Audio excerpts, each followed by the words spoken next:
자, 우리 옆에 분들과 다시 한번 인사하겠습니다. 오늘 좀 잘 오셨습니다. 자, 은혜 받기 원합니다. 네, 감사합니다. 이 자리에 참석한 여러분들의 10년 가운데 한 주간 살아갈 수 있는 힘과 능력을 얻는 역사가 나타나기를 주님의 이름으로 축복합니다. 이번 주는 제가 이제 어떤 말씀을 전할까 고민하며 기도하는 중에 문득 제가 가지고 있는 목회 비전을 우리 성도님들과 함께 공유하면 좋겠다라는 생각이 들었습니다. 사실 오늘 박봉수 권사님이 인용해 주신 것처럼 이제 주보 뒷면을 보면 제가 이런 교회가 되게 하소서라는 항목에 5가지 비전 내지는 목회관을 적어 놨는데요. 자, 그런데 이제 최근 들어 교회에 새로운 구성원들이 이렇게 많아지면서 이것을 다시 한번 공유하면서 한 마음을 품어야 되겠다는 생각이 들었습니다. 자, 그래서 이제 제가 약 5주 동안 교회 비전에 관한 말씀을 함께 나누어 보려고 하는데요. 아무쪼록 귀를 기울이시고 큰 은혜 받으시는 저와 여러분 되기를 주님의 이름으로 축복합니다. 디모데 후서는 로마 감옥에 갇혀 있는 바울이 자신의 죽음을 직감하고 자신의 후계자라고 알려져 있는 이 디모데에게 쓴 편지글이라고 볼 수 있습니다. 자, 그래서 이제 이 말씀을 보면 이 바울은 정말로 애끓는 심정으로 이제 막 목회를 시작하는 청년 디모데에게 애정어린 조언들을 남기고 있죠. 자, 그도 그럴 만한 것이 지금 이 청년 디모데가 마주하고 있는 현실은 그다지 호락호락하지 않았는데요. 왜냐하면 일단 이 당시에 로마를 다스리고 있는 황제가 네로 황제였어요. 여러분, 네로 황제 많이 들어보셨죠? 제가 이렇게 얘기하면 최양락인 줄 아시는 분이 계시는데, 네로 황제가 이제 예수 믿는 사람들을 가장 이렇게 핍박하는 황제 아닙니까? 그가 치리하고 있다는 것만으로도 이 목회자에게는 부담일 수 있죠. 자, 그런데다가 이제 당시 시대 자체가 굉장히 강팍하고 좋지 못한 방향으로 흘러갔던 것 같은데요. 그래서 이 디모데후서 3장 12절부터 13절을 보면 당시 분위기를 이렇게 소개하고 있어요. 무릇 그리스도 예수 안에서 경건하게 살고자 하는 자는 박해를 받으리라. 악한 사람들과 속이는 자들은 더욱 악하여져서 속이기도 하고 속기도 하나니. 자, 그러니까 세상이 시간이 지날수록 복음이 전해지면서 더 아름다운 모습으로 변화돼야 되는데 세상이 어떤 모습으로 변해됐다고요? 갈수록 더 악해져서 속이는 것이 더 심해지고 주변에 많은 사람들을 이렇게 해롭게 하는 여러 가지 분위기가 돋아났다라는 이야기를 하는 거예요. 자, 그렇기 때문에 바울은 오늘 우리가 읽은 이 본문을 통해 이 청년 디모데가 눈앞에 펼쳐진 아주 다양한 소용돌이에 떠내려가지 않고 그 중심을 지킬 수 있는 비결을 소개하고 있는데요. 자, 그것은 무엇일까요? 우리 다 같이 15절부터 17절 말씀 천천히 한번 읽어볼게요. 3장 15절부터 17절 시작. 또 어려서부터 성경을 알았나니 성경은 능히 너로 하여금 그리스도 예수 안에 있는 믿음으로 말미암아 구원에 이르는 지혜가 있게 하느니라. 모든 성경은 하나님의 감동으로 된 것으로 교훈과 책망과 바르게 함과 의로 교육하기에 유익하니 이는 하나님의 사람으로 온전하게 하며 모든 선한 일을 행할 능력을 갖추게 하려 함이라. 자, 그러니까 이제 바울은 너희가 아무리 세상이 혼탁할지라도 뭐만 붙들고 있으면 된다는 이야기예요? 성경만 붙들면 된다는 이야기를 하는 거예요. 자, 그런데 우리는 여기서 모든 성경은 하나님의 감동으로 되어졌다라는 표현에 주목을 해야 되는데요. 자, 원문 표현을 그대로 옮기면 이렇게 번역해 볼 수 있어요. 자, 모든 성경은 하나님께서 숨을 불어넣은 것이다. 모든 성경은 하나님께서 생기를 불어넣은 것이다. 여러분, 우리가 창세기를 보면 하나님께서 흙으로 인간을 창조하신 다음에 생명을 불어넣는 장면을요, 이렇게 표현하죠. 그 코에 무엇을 부으셨다? 생기. 자, 이때 이 생기가 하나님의 숨 내지는 생명력, 거룩한 영으로 번역할 수 있는데요. 자, 그런데 하나님께서 인간을 창조하실 때 넣어주셨던 하나님의 숨, 생명, 거룩한 영이 사람의 코에만 머문 것이 아니라 어디에 머물러 있다고요? 예, 성경 위에 머물러 있다라는 것이죠. 자, 그러므로 사람이 사람답기 위해서 필요한 게 뭔지 아세요? 돈이 아니라 말씀이고요. 사람이 살아있는 영의 존재로 살아가기 위해서는, 흙으로 살아가는 것이 아니라 영의 존재로 살아가기 위해서는 그 무엇보다 성경이 필요하다는 것인데요. 이른바 성경이야말로 혼탁한 세상에서 나를 바로잡아 줄 진리이자 참 지혜가 된다라는 이야기입니다. 자, 그렇다면 예수 믿는 우리들은요, 본문의 내용을 이렇게 정의해 볼 수 있을 것 같아요. 자, 한번 따라해 보겠습니다. 예수 믿는 우리들에게는 성경만으로 충분하다. 한번 따라하겠습니다. 예수 믿는 우리들에게는 성경만이 완전하다. 한 번 더 따라하겠습니다. 예수 믿는 우리들은 성경을 통해 구원에 이른다. 예, 오늘 본문의 말씀이 그런 이야기를 하는 거예요. 사실 오늘날 우리들의 교회는 바로 이러한 신앙의 고백 위에 세워졌는데요. 자, 그래서 교회라는 말 자체를 한자로 보면 가르칠 교회, 모일 회자를 쓰는데요. 자, 이것은 우리가 부단히 모여서 성경을 가르치기도 하고 배우는 모임이라는 의미가 담겨져 있습니다. 사실 오늘날 교회는 성경에 나오는 여타의 교회들에 비해서 그야말로 아주 다양한 기능을 가지게 되었거든요. 교회가 이제 대형화되면서 이전보다 훨씬 더 많은 기능을 가지게 되었어요. 여러분, 초대교회라고 하면 사람들이 엄청 많은 줄 아는데, 이제 우리가 이제 이 정도 모이면 그 당시에 최고로 많이 모이는 교회 중에 하나인 거예요. 보통 가정에서 모였기 때문에. 그래서 이제 보통 이 교회가 이 작은 교회였을 때는 모르겠는데 교회가 커지면서 아주 다양한 기능을 가지게 되었죠. 그래서 일단 저도 이제 큰 교회 사역할 때에는 이제 어떤 것들이 참 좋았냐면 그 대규모 오케스트라, 그래서 이제 그런 것이 있어서요. 교회 가면은 바이올린 연주 들을 수 있는 거 아세요? 네. 안 가봐서 모르시는구나. 이제 첼로, 바이올린, 대규모 오케스트라와 이 성악을 전공한 이 많은 이제 솔리스트들이 찬양을 할 때 뭔가 이제 압도되는 느낌을 받은 적이 이제 저도 한두 번이 아닙니다. 자, 그런데 이제 거기에 그것도 이제 모자랐는지 이제 대규모 찬양팀들을 다 이제 도입하게 돼서요. 여기에 막 이렇게 유리벽 같은 거 세워놓고 막 이렇게 드럼도 치고 기타도 막 멋들어지게 치고 뭐 그렇게 이렇게 아름다운 문화가 또 있고요. 또 교회는 그 각 또래별로 이 공동체를 형성하면서 사람을 사귀는 장이 되기도 합니다. 그래서 이제 해외 같은 경우 그 지역에서 정착하기 위해서는 제일 먼저 교회를 가야 된다는 말이 있을 정도인데요. 왜냐하면 그곳에 또 하나의 교포사회, 동포사회가 형성되어 있기 때문입니다. 자, 그리고 또 교회가 요즘에 어떤 역할을 할까요? 요새는 교회가 그 수준 높은 카페가 되기도 하고요. 어려운 이웃을 돕는 이 복지 단체가 되기도 하죠. 그래서 여러분 아시는 분은 아시겠지만 우리 교회 로비에 뭐라고 써 있는 줄 아세요? 네, 예진 카페라고 써 있어요. 저희도 이렇게 카페가 멋들어지게 있잖아요. 얼핏 보면은 교회 같지 않고 카페 같지 않나요? 근데 이제 이 교회가 가지고 있는 다양한 기능을 이렇게 하고 있는 것이죠. 자, 그런데 이 모든 기능들이 하나같이 다 너무나 중요한 교회의 기능이지만 엄연히 따졌을 때 교회의 본질은 성경인데요. 자, 그러니까 설령 교회가 아무리 다양한 기능을 가지고 있어도 성경을 제대로 가르치거나 배우는 모임이 되지 않으면 바로 그곳은 올바른 교회가 아니라는 것이죠. 자, 이런 점에서 성경은 교회의 정체성이라고 할 수 있는데요.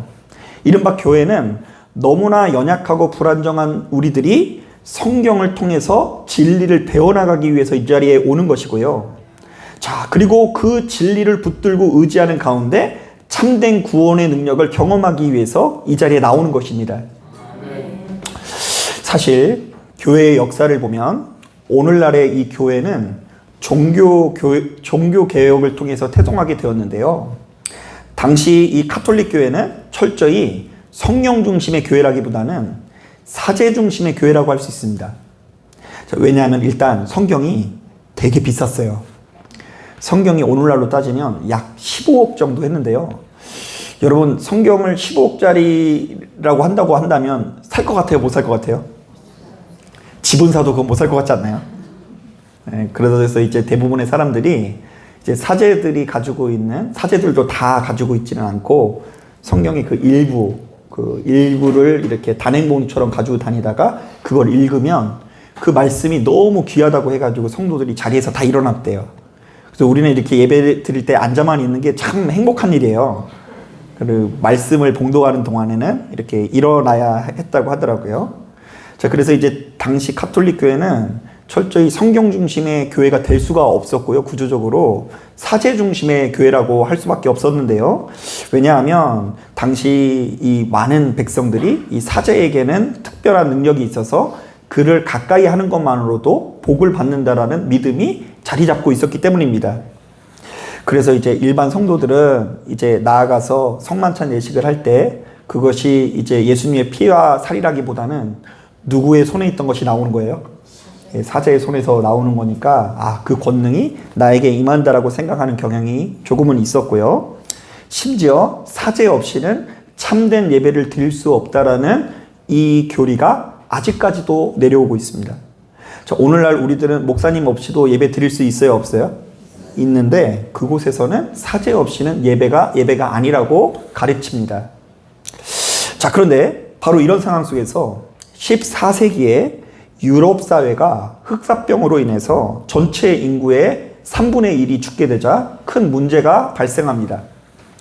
당시만 하더라도 흑사병은 신이 인간에게 내린 형벌로 인식되었는데요. 그렇다 보니 흑사병으로 죽은 시신을 죄다 신들의 대리자인 사제들이 처리해야 했습니다. 자, 그렇다면 여기서 문제. 시신을 처리한 사제들은 신의 대리자이니까 흑사병에 걸렸을까요? 안 걸렸을까요? 너무 이렇게 단호하게 얘기하시는데 안 걸리면 좋겠는데 걸렸습니다. 오히려 이 사제들이 일반인들보다 이 흑사병을 걸린 시신을 더 많이 만지니까 일반인들보다 훨씬 더 많이 죽었다라는 통계가 있을 정도입니다. 자, 그러니까 여러분 생각해 보세요. 이 유럽의 교회들 참 멋들어지죠. 그런데 그 멋들어진 교회 숫자는 그대로인데 사제들의 숫자가 급감하니까 당시 교회는 위기감을 느껴서 충분한 훈련을 받지 않은 사람들을 불러다가 사제를 우후죽순 이렇게 세우게 됩니다. 자, 그리고 이렇게 세워진 신부들이 갑자기 이제 사제가 되니까 흥분해가지고 교회를 어지럽히기 시작하는데요. 충분히 훈련받지 못한 사제들이 자신들이 가진 이 신적 권한을 이용해서 아녀자들을 겁탈하기도 하고요.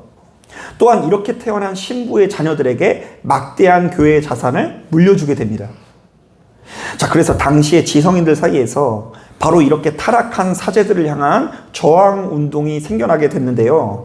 자, 그도 그럴 만한 것이 당시 예배는 철저히 라틴어로 드려졌는데 라틴어를 전혀 모르는 이 일반 대중은 신부님께서 오늘도 좋은 말씀 하시는구나 이렇게 그냥 앉아있다가 돌아가면 되는데 라틴어에 정통한 지성인들 입장에서는 사제들이 앞에 나가서 엉뚱한 이야기 하는 거, 뭐 감잡하십시오 막 이런 이야기 하는 거 갑자기 그 얘기를 듣고서 도저히 아멘이라고 할 수가 없었던 것입니다. 자, 그래서 그들은 이 사제 중심의 교회가 아니라 전혀 새로운 교회를 세우고 크게 5가지의 슬로건을 내세우게 되는데요. 자, 그것이 이런 것들입니다. 오직 성경, 오직 그리스도, 오직 믿음, 오직 은혜, 오직 하나님께만 영광. 자, 교회는 오직 성경, 그리스도, 믿음, 은혜, 오직 하나님께만 영광. 자, 그런데 이 5개의 슬로건 중에 가장 크고 첫 번째 되는 가치는 두말할 것도 없이 무엇이라고요? 성경입니다.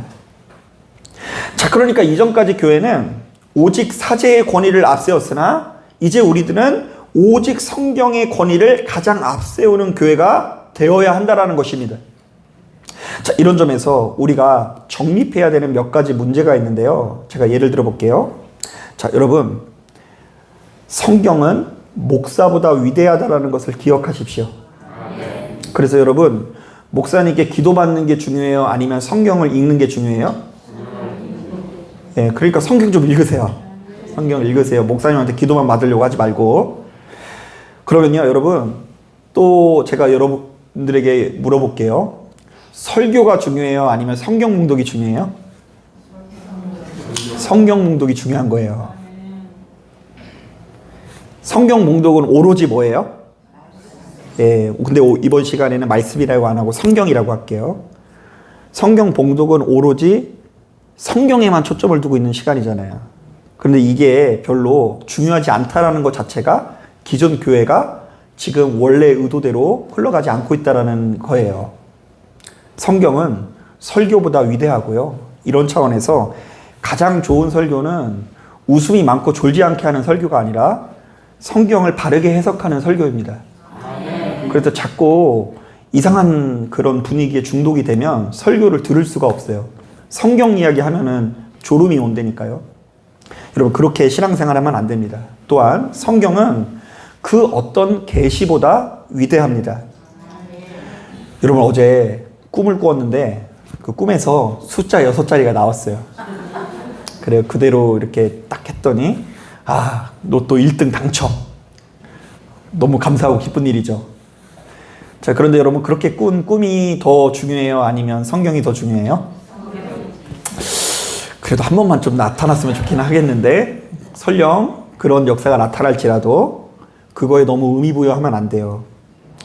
여러분들이 경험한 꿈이나 환상은 의도적으로 좀 하찮게 여길 수 있어야 돼요. 제가 나중에 설명하겠지만 여러분들이 경험한 특별한 어떤 체험들, 꿈, 환상, 계시 하찮게 여기고 오로지 우리는 성경의 권위를 인정하는 교회를 이뤄야 하는 거예요. 사랑하는 여러분, 바로 이렇듯 성경은 교회의 정체성이자 성도들에게 가장 높은 가치라는 걸 깨닫고 일평생 성경을 좀 가까이 하셨으면 좋겠어요. 그래서 여러분, 이 성경을 가까이 하지 않으면 떠내려 갈 수밖에 없어요. 이 세상의 흐름에. 이 세상에 얼마나 재밌는 이야기들이 많습니까? 그 김창옥 교수님 참 말씀 잘 전하지 않나요? 거기 가서 아멘 하고 있을 수 있어요, 우리가. 그런 말씀 이렇게 가만히 들어보면 다 그 이야기들도 성경에 나와 있는 이야기를 하는 것 같다는 생각이 들기도 해요. 여러분, 바로 이 성경을 통해 자기 자신을 세워나가고 지키시는 역사를 누리시기를 주님의 이름으로 축복합니다. 자, 그런가 하면 두 번째로 이 교회가 성경 중심이어야 하는 이유는 특별 계시의 불완전함 때문입니다. 자, 특별 계시라는 말이 좀 낯설죠. 자, 제가 좀 설명을 드릴게요. 사실 우리가 성경을 묵상해 보면 하나님과 우리 사이는 무조건 단절되어 있지 않고 긴밀하게 연결되어 있죠. 그 참 신기한 일이거든요. 그래서 이제 어떤 목사님이 이렇게 얘기를 했는데, 우리는 3차원의 세계를 사는데 그 하나님은 4차원의 세계에 사신다고 하더라고요. 그러니까 차원과 공간이 달라서 우리는 친밀히 원래는 교제하지 못하는 게 정상이라는 의미예요. 그도 그럴 만한 것이, 저는 이제 지금껏 살아오면서 하나님을 만나본 적은 없어요. 그러니까 마음으로 만나본 적은 있는데 눈앞에 딱 인격으로 나타나셔가지고 하나님을 만났거나 손을 붙들거나 차를 마신다거나 뭐 같이 목욕탕을 간다거나 뭐 그래 본 적은 없어요. 하나님은 우리와 차원과 공간이 다른 하나님이에요. 자, 그런데 그런 하나님과 우리는 교제를 한다, 안 한다? 한다. 왜냐하면 하나님께서 아주 다양한 방식으로 우리 인간들에게 자신의 뜻을 밝히 드러내시기 때문입니다. 자, 그런데 바로 이때 하나님께서 자신의 뜻을 밝히 드러내는 행위를 신학적으로는 계시라고 부르는데요. 자, 바로 이 계시는 크게 두 가지로 구분을 합니다. 하나는 일반 계시라고 부르고요. 두 번째로는 특별 계시라고 부릅니다. 이때 일반 계시는 우리가 모두가 알고 있는 무엇을 말할까요? 성경이 일반 계시예요. 자, 그런데 특별 계시는 하나님께서 사람에게 보여주시는 특별한 체험과 은사들을 일컫는데요. 예를 들면 꿈이라든지 환상이라든지 주님의 음성을 다 모두 다 특별 계시라고 부릅니다. 자, 그런데 여러분들은 지금껏 신앙생활 하면서 이 두 가지 중에 지금까지 어떤 것이 훨씬 더 권위 있고 능력 있는 것처럼 느껴졌어요? 네, 성경이라고 하면 다행이에요. 여러분, 일반 계시가 권위가 있고 능력이 있어요? 아니면 특별 계시가 권위가 있고 능력이 있어요? 예, 안타깝게도 많은 분들이 일반 계시보다 특별 계시, 이른바 성경보다 개인의 특별한 체험에 훨씬 더 의미 부여를 하는 것 같은데요. 우리는 늘상 크고 비밀한 영적 체험만 사모한다라는 것입니다. 자, 그러니까 저는 성경을 가지고 씨름하는 분들은 많이 못 봤어요. 그러니까 그런 성도님들은 많이 없고요. 이 성경을 통해서 구원을 받습니다. 이래도 저거 하얀 건 종이고 까만 건 글씨구나. 그냥 이렇게만 여기지. 막 이것을 파고드는 성도들은 제가 목회 현장에서 많이 못 만났어요. 그냥 단지 그 어디에 누군가가 능력이 많다고 한다고 한다면 이제 그것을 좀 혜택을 보려고 같이 하고요. 그리고 조금 더 열린 분들은 말씀을 내 귀에 좀 듣기 좋게 전하는 사람을 대한 열정은 가지고 있지 성령 그 자체에 대한 열정을 가지지 못하는 것이 교회의 토양이라는 거예요. 자, 그러나 제가 다시 한번 말씀드리지만 교회에서는 그 무엇보다 성경을 가장 권위 있는 계시로 여겨야 하는데요. 왜냐하면 인간이 받은 특별 계시는 냉정히 말해 항시 오염될 가능성이 있기 때문입니다. 이른바 우리는 하나님의 뜻이 아닌 것을 얼마든지 하나님의 뜻으로 오해할 수 있고요. 그리고 또한 우리들의 판단과 생각을 하나님의 뜻으로 오해할 수 있고요. 심지어 사단의 유혹마저도 하나님의 뜻으로 오해할 수 있는 존재인 것을 기억해야 합니다. 자, 그래서 많은 분들이 이제 잘 모르시는 분들 중에 잘 이렇게 많은 사람들에게 안 알려져 있는 말씀 중에 고린도전서 14장을 보면 이런 말씀이 있어요. 한번 들어보세요. 만일 누가 방언으로 말하려거든 두 사람이나 많아야 세 사람이 차례를 따라하고 한 사람이 통역할 것이며 만일 통역하는 자가 없으면 교회에서는 잠잠하고 자기와 하나님께 말할 것이요. 이게 무슨 의미인지 아세요? 당시만 하더라도 방언을 통해서 계시하는 사람들이 많았거든요. 근데 이때 방언으로 계시했다라는 건 원어상으로 볼 때 외국어로 계시했다라는 거예요. 그러니까 이제 분명히 통역을 할 수 있겠죠. 그러니까 내가 영어를 한 번도 안 배웠는데 하나님의 은혜로 영어로 막 계시를 하고 예언을 하면 옆에서 영어하는 사람이 통역해 줄 수 있는 거잖아요. 자, 그런데 바울은 바로 이렇게 내려진 방언 계시가 철저히 검증되어야 한다라고 주장합니다. 그래서 만약 누군가가 방언으로 계시할 때에는 그냥 무조건 믿지 말고 둘이나 셋이 차례대로 말하게 하고요. 다른 사람이 그것을 어떻게 해줘야 된다고요? 해석해줘야 된다고 합니다. 그리고 만약 정확하게 해석해줄 사람이 없다면 일단은 잠잠하고 혼자만 알고 있다거나 아니면 하나님하고 교제하는 대로만 이 방언을 사용하라고 권면합니다. 자, 계속해서 그 밑에 보면 이런 말씀이 있습니다. 예언하는 자는 둘이나 셋이서 말하고 다른 이들은 분별할 것이요. 만일 곁에 앉아있는 다른 이에게 계시가 있으면 먼저 하던 자는 잠잠할지니라. 자, 이번에도 마찬가지로 하나님의 말씀을 받아서 누군가에게 전하는 자가 있다고 한다면 일단은 둘이나 셋이서만 말하고 다른 사람들은 그것을 어떻게 해야 된다고요? 분별해 줄 수 있어야 된다고 합니다.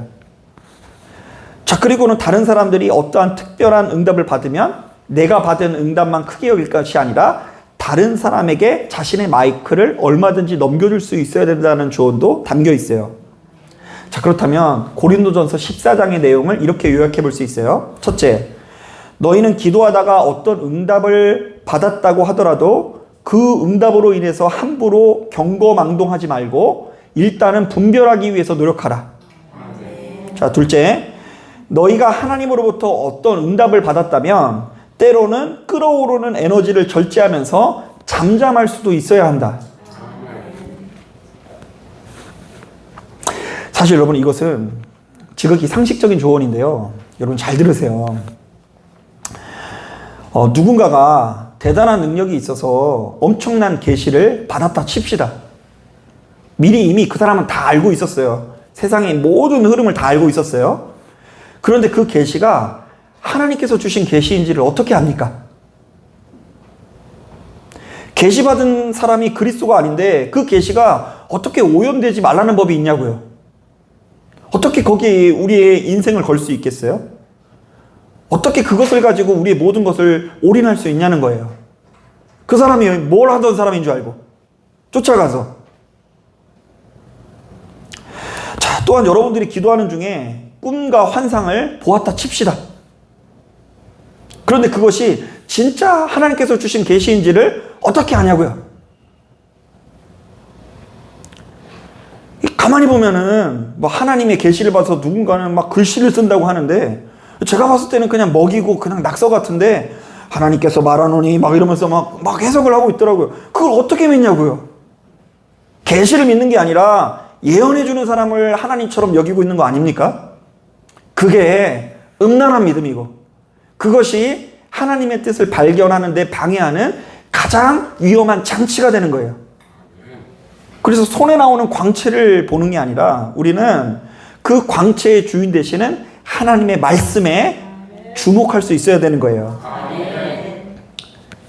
그래서 여러분 일평생 다른 목표 세우지 마시고 내가 죽기 전에 성경을 50번 읽어야 되겠다.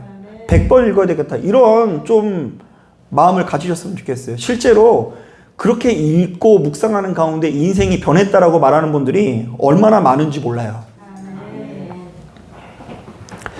가만히 보면 교회는 아주 오랜 기간 동안 잘못된 영적 체험으로 인해서 크게 고통을 받은 기억을 가지고 있습니다. 자, 그런데도 이게 정리가 안 돼요. 자, 예를 들어 볼까요? 1950년대 설립된 신앙촌 내지는 전도관이라고 알려져 있는 유명한 이단이 있습니다. 여러분 들어보셨습니까? 전도관? 자, 이들의 교주였던 박태선 씨는요, 얼핏 듣기에도 정말 말이 안 되는 주장을 펼칩니다. 1951년 일사후퇴 때 자신의 피가 소변으로 다 빠져나가고 예수님의 피로 바뀌었다고 주장을 합니다.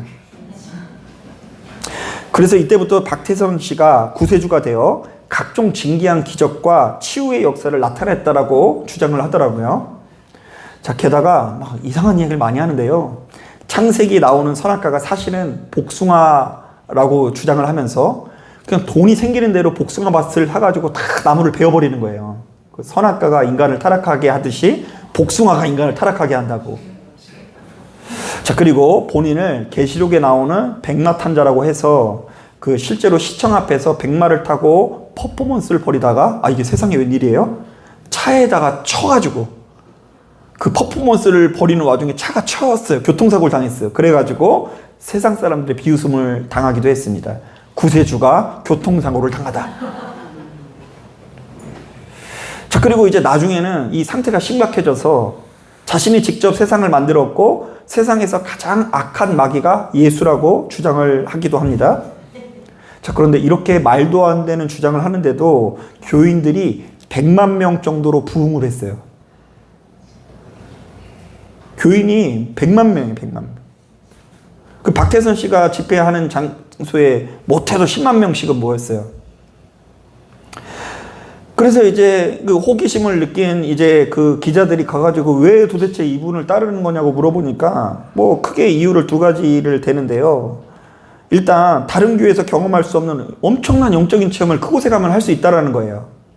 그리고 그들이 뭐 이슬성신이라고, 성령을 이슬성신이라고 부르는데 이슬성신이 찍혔다라고 하는 이 흑백 사진을 보여주더래요.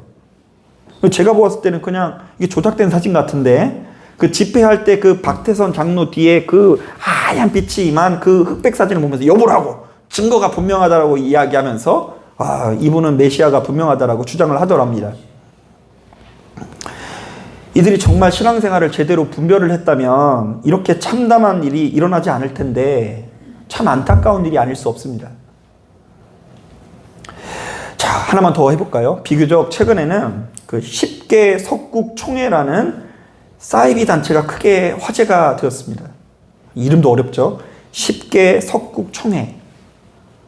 자, 이들의 교주인 박광규 씨는 경기도 광주의 한 야산에서 기도를 하다가 엘리야의 환상을 보았다고 합니다. 자, 이로부터 전국을 돌아다니면서 사역을 하게 되는데요. 자, 그런데 이 단체의 주장들도 얼마나 황당한지 모릅니다. 자, 일단 1994년도에는 북한이 남침하여 전쟁을 일으킬 것이라고 하면서 전국에 피난처인 10개 지부를 개설합니다. 자, 그런데 여러분 94년도에 북한이 침입을 했어요, 안 했어요? 아직까지 안 오고 있어요, 얘네들이. 그런데 그러면 이제 걔네들이 안 왔으니까 이게 거짓말이구나 하고서 이렇게 흩어져야 되잖아요. 근데 그 10개 지부에 있는 사람들이 아직까지도 그 지부를 지키고 있어요. 자, 그러니까 이분이 이제 뭔가 문제를 느꼈는지 교리에 변화를 주는데요. 2009년도부터는 최후 심판날 구원받기 위해서 타락한 세상과 단절된 그들만의 신앙촌 건설을 위해 전 신도를 브라질로 이주시키는데요. 지금까지 무려 1000명이 넘는 사람이 고국을 버리고 거기 가 있다라고 이야기합니다. 그 제주도 좋아요. 저도 궁금하긴 해요. 왜 도대체 많은 사람들이 모든 것들을 다 버리고 전 재산을 헌금하고 1000명씩이나 지금 이 다른 나라에 가서 이주한 거예요. 더욱 황당한 것은 이 교주 박명호 씨는 자기 자신이 하나님이자 성령, 그리스도라고 주장을 하며 창기 십자가라는 교리를 이렇게 소개하는데요. 이것은 이른바 간음하는 죄를 해결할 수 있는 분은 오로지 자기 자신으로서 교주 본인은 10개 석국 총회 내의 모든 여성의 남편이며 자신과의 성관계를 통해서 속죄를 해야만 천국에 들어갈 수 있다는 주장을 한 것입니다. 그러면서 이제 그 아주 어린 애들부터 학교에 안 보내고 자기가 만든 그 학교에 보내면서 세뇌를 시키면서 노래를 부르는데요. 그 노래가 뭐 당신은 나의 남편이에요. 뭐 이런 찬양이에요. 초등학생들이 그냥 그 노인 같은 그 교주를 향해서 당신은 나의 뭐 남편이에요. 이러면서 당신과 뭐 하룻밤을 보내고 싶어요. 뭐 이러는 노래를 부르는데 주변에 많은 사람들은 웃으면서 아멘을 하면서 문제 제기를 안 하더라고요. 여러분, 정말 신앙생활을 조금만 제대로 이 말씀 위주로 배우고 분별했다면 이렇게 참담한 일이 벌어지지 않을 텐데 너무나 안타까운 일이 아닐 수 없습니다. 자, 그런데 제가 목회하면서 보니까 이렇게 극단적인 예는 아니더라도 정말 무수히 많은 사람들이 눈앞에 보이는 작은 표적과 은사에 현혹되어서 잘못된 길로 나아가는 경우가 참 많이 있더라고요. 진짜 우리를 구원으로 인도할 만한 하나님의 말씀에는 관심도 없고, 그리고 수십 년간 신앙생활을 하면서도 말씀을 묵상할 수 있는 능력을 키워내질 못해요. 그 정도 총기를 갖지를 못해요. 조금만 이 성경에 관한 진리를 좀 풀어내려고 그러면 눈꺼풀부터 무거워지고, 우리 사회가 얼마나 천박해지고 있는지 몰라요. 돈밖에 몰라요. 돈 되는 신앙생활, 돈으로 인도하는 예수. 그러나 진리 자체에 관심이 없게 느껴질 때가 많이 있다라는 거예요.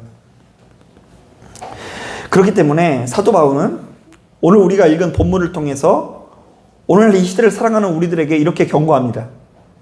너희가 교회를 다니다 보면 교회의 구성원들이 정말 다양한 은사를 경험할 수 있다. 누군가는 찬송을 할 수 있고, 누군가는 말씀을 잘 전할 수 있고, 누군가는 계시를 잘하거나 방언이나 통변을 할 텐데, 너희는 이런 것들을 너무나 크게 여기기 전에 일단 교회에 덕을 세우는 사람이 되기 위해 노력해라. 그리고 그 교회에 덕을 세우기 위해서는 무엇보다 분별하는 사람이 되어야 한다. 그러면서 정말 중요한 이야기를 하는데요. 제가 한번 읽어볼게요. 예언하는 자들의 영은 예언하는 자들에게 제재를 받나니 하나님은 무질서의 하나님이 아니시오 오직 화평의 하나님이시니라. 자, 예언하는 자들의 영은 예언하는 자들에게 뭘 받는다고요? 제재를 받는다. 컨트롤이 되지 않는 영적 생활은 올바른 생활이 아니라는 거예요. 실제로 제가 그 청년들 이렇게 있는 그 사역지에서 이런 것을 경험한 적이 있습니다. 한 번은 예배 시간 내내 찬양을 하는데 이상한 행동, 모션을 취하는 애들이 있더라고요. 찬양을 하는데 이러면서 찬양을 하는 거예요. 찬양할 때 이제 그렇게까지 하는 건 상관이 없는데, 목사님이 설교하시는데도 불구하고 손을 들고 내리질 않아요. 그래서 이제 나중에 예배 끝나고 나서 왜 그런가 물어봤더니 그 성령께서 시키셔가지고 도저히 내릴 수가 없었대요. 그래서 이제 그럴 때 얘기해 주는 거예요. 예언하는 자들의 영은 예언하는 자들에게 무엇을 받나니? 제재를 받나니 하나님은 무질서의 하나님이 아니시오 오직 화평의 하나님이시니라. 그리고 또 한 번은 수련을 갔는데 이제 어린 학생이 갑자기 그 목사님이 설교하시는 와중에 툭 쓰러졌더니 나 여호와가 말하노니 막 이러니까 설교를 듣던 청년들이 목사님을 다 그냥 보내버리고 그 청년 주변으로 다 모이기 시작했어요. 목사님이 참 웃었죠. 설교하다 말고 이렇게 갑자기 쓰러지고서 여호와가 말한다니까 다 청년들이 거기 붙은 거예요. 줄 서고. 그런데 제가 그거 보는데 진짜 이건 아니라는 생각이 들더라고요. 또 어떤 생각이 드냐면 예언한 자들의 영은 예언하는 자들에게 제재를 받나니 하나님은 무질서의 하나님이 아니시오 오직 화평의 하나님이시니라. 그 하나님을 경험하는 것은 무당이 강신하는 상태가 되는 것을 말하지 않아요. 자꾸 성도님들이 이렇게 오해를 해요. 그 무당 강신되는 것처럼 무당을 막 하면서 막 뭐가 들어오잖아요. 할머니 귀신이 들어오고 막 동자 귀신이 들어오고 그러면서 막 다 맞추고 그 맞춘다고 해서 구원받는 거 아니라니까요. 관우 귀신이 오면은 뭐 대단한 거라면서요. 그거 뭐 대단한 거 아니라니까요. 관우 지금 어디가 있는지 몰라요. 지금 천국에 가 있을지 지옥에 가 있을지 예수 안 믿는 사람이잖아요. 여러분 여기서 나오는 영적인 제재, 영적인 질서라는 것은 철저히 성경을 근거하는 신앙을 말합니다. 그래서 성경을 파고들지 않고 성경을 내 삶에 풀어낼 총기를 갖지 않고 아무리 좋은 이곳저곳 쫓아다닌다고 해서 자기가 원하는 거 얻어내는 사람 저는 보질 못했어요. 그리고 진짜로 줄 능력이 있는 것 같으면 가서 받으세요. 막을 수 있는 게 아니에요. 그 사람한테 가가지고 10억 받을 수 있으면 받으시고 인생에 있어서 정말 모르겠는 6자리 번호 알고 싶으면 가서 받으세요. 받아가지고 20억 받으시고 또 하나님께도 또 11조로 드리시고 그렇게 능력 있는 분이면 가가지고 받아야 되겠죠. 그런데 여러분 잘 보세요. 분명히 우리가 제대로 된 성경의 눈을 가지고 분별해 보면 그것이 그렇게 아름다운 모습이 아닐 확률이 높습니다. 사랑하는 여러분 믿으실지 모르겠지만 하나님께서는 이미 우리에게 충분하고도 완전한 계시를 주셨습니다. 그것은 바로 우리가 붙들고 있는 성경입니다. 그런데 가만히 보면 예수 믿는 우리들이야말로 이 성경을 가장 우습게 알아요. 그럼 별로 소중하게 여기지 않고 악몽 꿀 때 그냥 껴안고 자면은 그냥 악몽 안 꾸는 줄만 알지 뭐 어디 머리 아프고 그러면 껴안고 자면은 또 두통이 나아지고 이런 줄만 알지 이 성경에 나와 있는 진리, 성경의 메시지에 주목하지를 못해요. 그러므로 여러분 우리가 이 성경을 가깝게 하고 수시로 귀를 기울일 때 가장 확실하게 구원받는다는 것을 깨닫기를 바랍니다. 자, 말씀을 정리합니다. 자, 이번 시간에는 우리 예진교회가 붙들고 있는 첫 번째 원칙에 대해서 알아보았는데요. 자, 이른바 교회는 성경을 가르치고 배우는 것을 그 무엇보다 중요한 가치로 여겨야 한다는 것이죠. 그러니까 여러분 이게 잘 분별해야 돼요. 설교보다 무엇이 위대하다고요? 성경이 위대하고 목사보다 뭐가 위대하다고요? 성경. 그러니까 자꾸 막 어디 가서 설교 듣고 나서 그 목사님 설교 너무 잘하신다고 그 잘못 들으신 거예요. 왜 설교를 전하는 목사가 잘하는 걸 주목하세요? 성경에 대한 내용을 깨달은 것에 감사해야 되는 거예요. 오늘 이 성경을 내가 제대로 배웠구나. 제대로 깨달았구나. 그래서 내 발걸음을 수정하였구나. 이런 감동이 있어야죠. 그렇게 안 하면 자꾸 목사가 우상이 될 수 있는 거예요.